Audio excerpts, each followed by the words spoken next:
أعوذ بالله من الشيطان الرجيم. بسم الله الرحمن الرحيم. يا أيها الذين آمنوا لا تتخذوا عدوي وعدوكم أولياء تلقون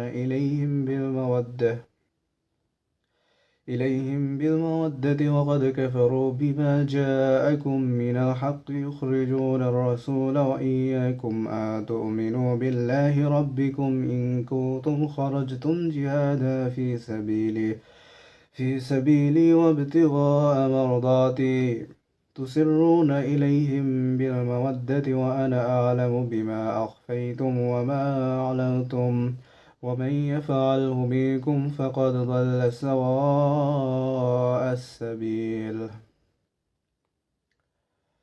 O you who have believed, do not take my enemies and your enemies as allies, extending to them affection, while they have disbelieved in what came to you of the truth, having driven out the Prophet and yourselves only because you believe in Allah, your Lord. If you have come out for jihad in my cause and seeking means to my approval, take them not as friends. You confide to them affection, but I am most knowing of what you have concealed and what you have declared, and whoever does it among you has certainly strayed from the soundness of the way. হে ইমানদারগণ, তোমরা আমার ও তোমাদের শত্রুদেরকে বন্ধুরূপে গ্রহণ করে তাদের প্রতি ভালোবাসা প্রদর্শন করো না, অথচ তোমাদের কাছে যে সত্য এসেছে তা তারা অস্বীকার করেছে এবং রসূলকে ও তোমাদেরকে বের করে দিয়েছে এজন্য যে তোমরা তোমাদের রব আল্লাহর প্রতি ঈমান এনেছ। তোমরা যদি আমার প্রতি সংগ্রামে ও আমার সন্তুষ্টির সন্ধানে বের হও, তবে কাফিরদেরকে বন্ধুরূপে গ্রহণ করো না।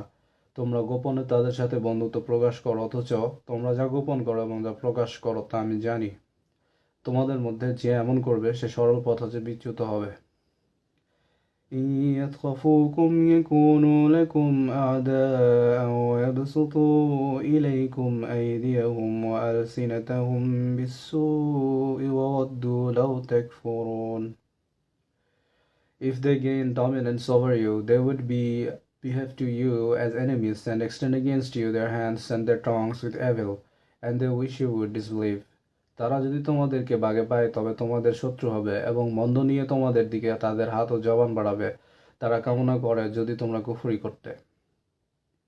لا تنفعكم أرحامكم ولا أولادكم يوم القيامة يفصل بينكم والله بما تعملون بصير. Never will your relatives or your children benefit you. The day of resurrection he will judge between you, and Allah of what you do is seeing. কিয়ামত দিবসে তোমাদের আত্মীয়তা ও সন্ততি তোমাদের কোনো উপকার করতে পারবে না। তিনি তোমাদের মাঝে ফয়সালা করে দেবেন। তোমরা যা করো আল্লাহ তার সম্যক দ্রষ্টা। قد كانت لكم أسوة حسنة في إبراهيم والذين معه إذ قالوا لقومهم إنا براء منكم ومما تعبدون من دون الله كفرنا بكم وبدا بيننا وبينكم العداوة والبغضاء أبدا حتى تؤمنوا بالله وحده إلا قول إبراهيم لأبيه لأستغفرن لك وما أملك لك من الله من شيء ربنا عليك توكلنا وإليك أنبنا وإليك المصير. There has already been for you an excellent pattern in Abraham and those with him when they say to their people, indeed we are disassociated from you and from whatever you worship other than Allah. We have denied you, and there has appeared between us and you animosity and hatred forever until you believe in Allah alone. Except for the saying of Abraham to his father, I will surely ask forgiveness for you, but I have not power to do for you anything against Allah. Our Lord, upon you we have relied, and to you we have returned, and to you is the destination.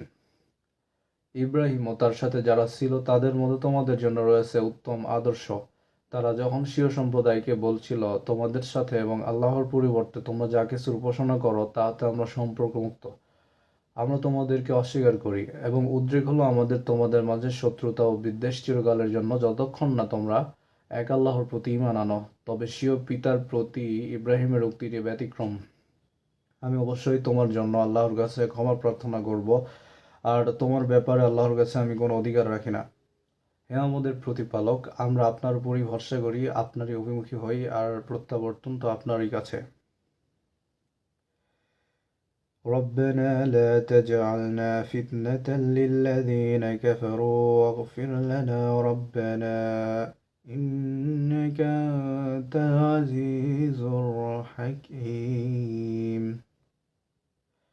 إنك أنت العزيز الحكيم. Our Lord, make us not objects of torment for the disbelievers and forgive us, our Lord. Indeed, it is you who is the exalted in might, the wise. হে আমাদের রব, আপনি আমাদেরকে কাফিরদের উৎপীড়নের পাত্র বানাবেন না। হে আমাদের রব, আপনি আমাদের ক্ষমা করে দিন। নিশ্চয় আপনি মহাপরাক্রমশালী, প্রজ্ঞাময়। صدق الله العلي